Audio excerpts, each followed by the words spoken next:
Welcome back to our Tuesday morning vendor review. Not only does our beloved Infinite Archive vendor change his wares Tuesday morning, but now our Scholarium vendor does as well. We'll get 3 new scripts on the Scholarium vendor every week. We'll get 4 new scripts on the Infinite Archive vendor, as well as his typical wares. So let's check that out. We'll start with the Scholarium vendor. We have the Bound Affix script for Expedition, which adds a buff increasing movement speed to a scribe skill when written to a grimoire. We have the Bound Focus script, Bleed Damage, adds bleed damage to a scribe skill when written to a grimoire. We have the Class Mastery script, which is always here. You do need the achievement that you get when you get 50 class script scraps in order to buy this one. And then finally, we have Bound Signature script, Immobilizing Strike, adds an immobilization effect to a scribe skill when written to a grimoire. All right, let's head over to Infinite Archive. Okay, and it looks like I was wrong. Last week and the week before we had 4 scripts. Now we only have 3. So it looks like we're probably only going to get 3 a week. The first one is the Bound Affix script Defile, a debuff reducing healing received to a scribe skill when written to a grimoire.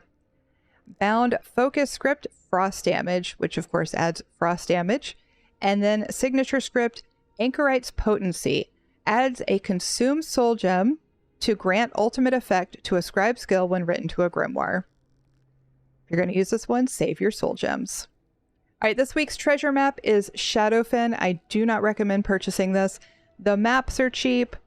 The gear isn't anything really fantastic. Hatchling Shell, Robes of the Hist, Swamp Raider. None of those are super duper expensive or difficult to get. And there is a chance to get a lead for an ancestral Nord motif, but again, those are pretty cheap as well. This week, we have the Big-Eared Ginger Kittens tag. This is one of 7 parts of the Big-Eared Ginger Kitten. This comes out of the Carnwayston Public Dungeon in Somerset. These are fairly easy to get. They are 7,000 to 9,000 gold on PCNA. I would just farm it or buy it. That's just me. This week, we have the Ice Heart Shoulders.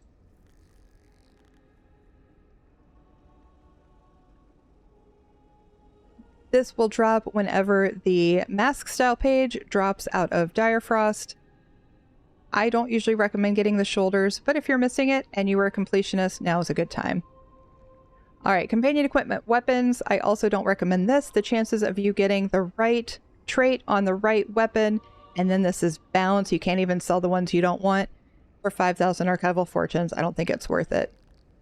Disgusting Spoils. Consume 25 Disgusting Spoils to unlock the Scheming Skeever's achievement and the Malographic Skeever pet.